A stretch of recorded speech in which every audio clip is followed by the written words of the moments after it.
So even though a lot of communication is nonverbal, even for the parts that are verbal, how you'll be perceived depends a lot on with whom you're talking. That's why today I'm diving into love languages. Now, let me be clear, I am not a therapist. My work is in communication and conflict resolution and negotiation.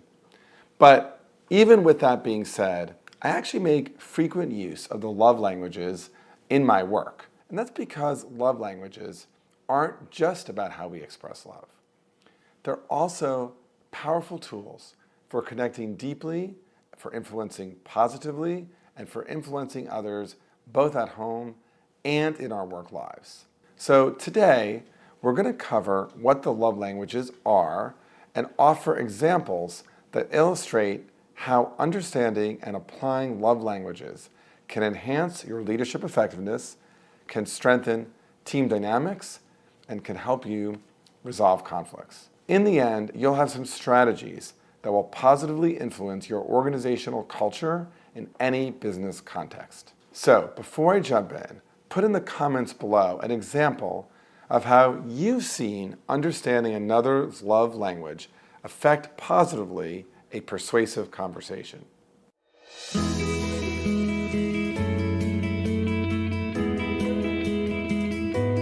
I'm Bob Bordone. I'm the founder and former director of Harvard Law School's Negotiation and Mediation Clinical Program, and I'm the founder of the Cambridge Negotiation Institute.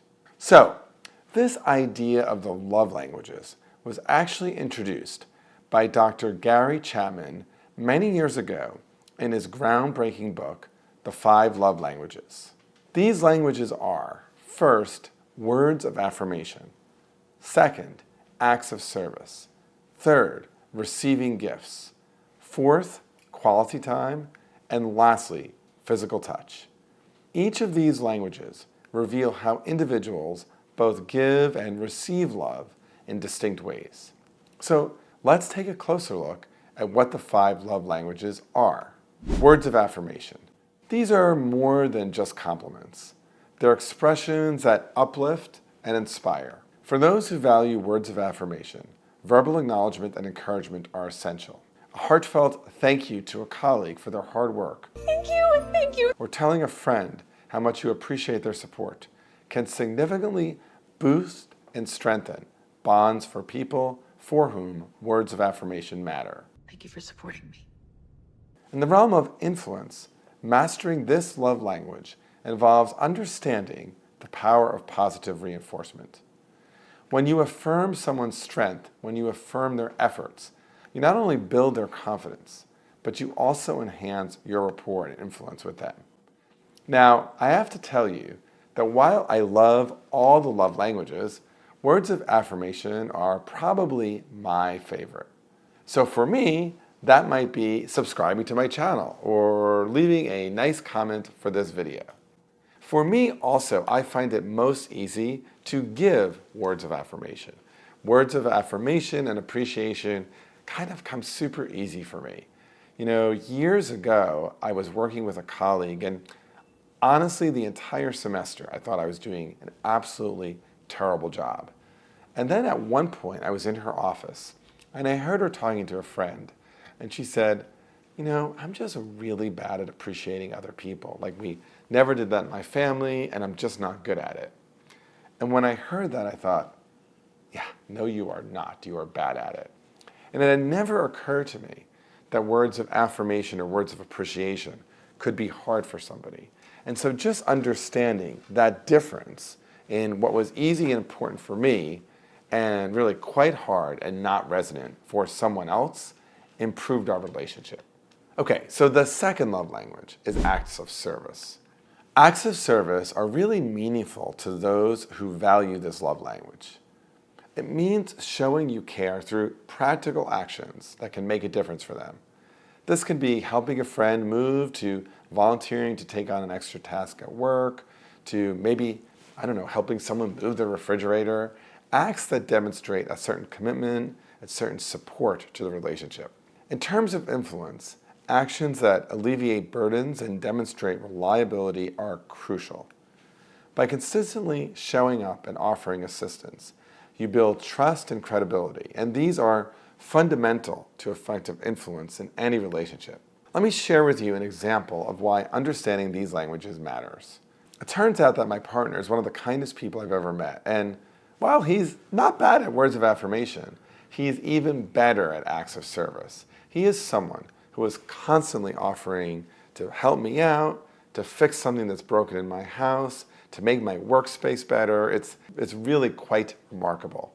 Just over the weekend, we were staying in an Airbnb, and at the end of our stay, the owner of the house came in and talked about how she needed to move the refrigerator across the room. To which I said, "That's nice." And to which he said, "Can I help you?" And I don't know why I was stunned by this, because it is so him, but it is so not me. But it's a wonderful quality and something that I'm really learning about from him. So before understanding love languages, I might have interpreted these acts of service as maybe suggesting to me I didn't know how to solve a problem, or maybe invading my space, or maybe just being more about him, like I don't need your help all the time. But because I do understand the love languages, I've come to see that these acts of service are a way of really taking care of me and really expressing appreciation, care, and concern.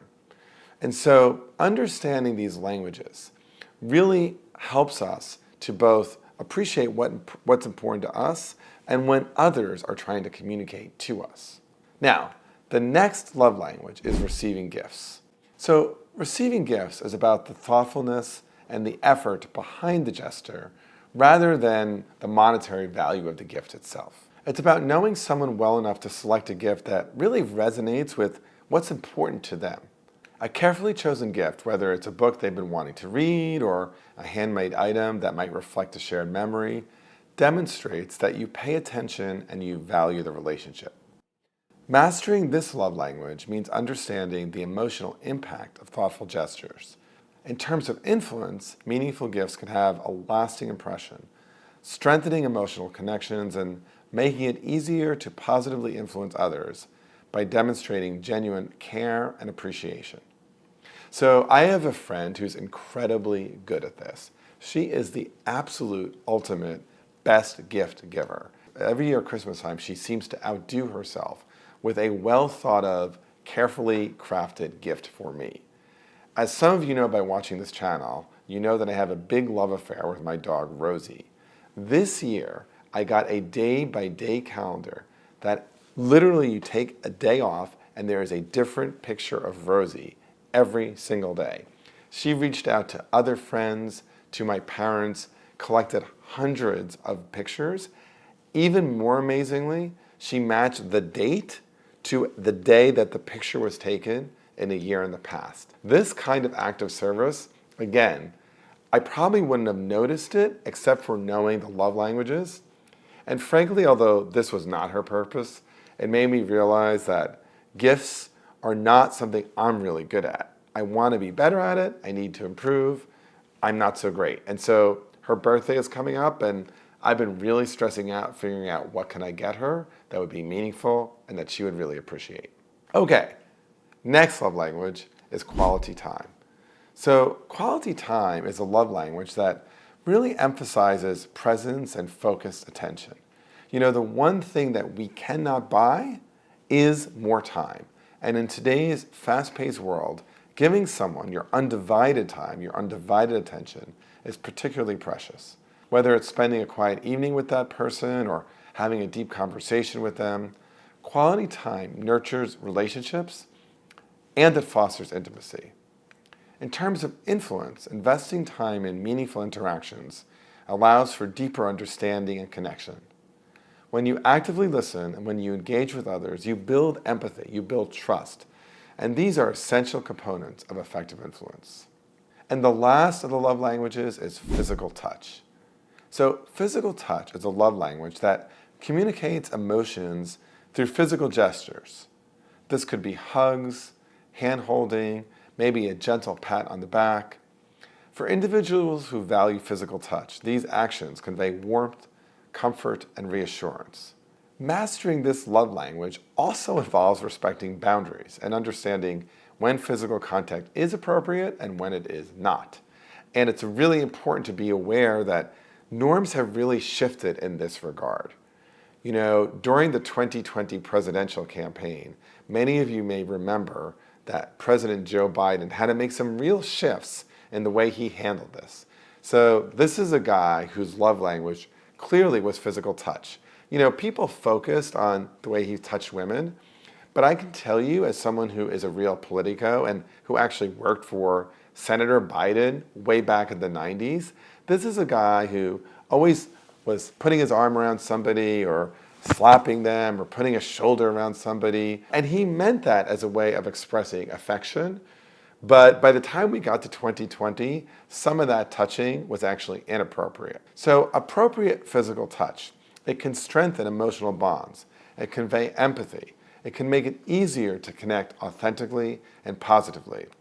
But we also need to be thinking about those times when it may not be appropriate. Don't touch me. So you may be thinking, these are great, Bob, but why are you talking about them? Well, it turns out that understanding and applying these love languages isn't just about expressing affection. It's also about deepening connection and positively influencing those around you.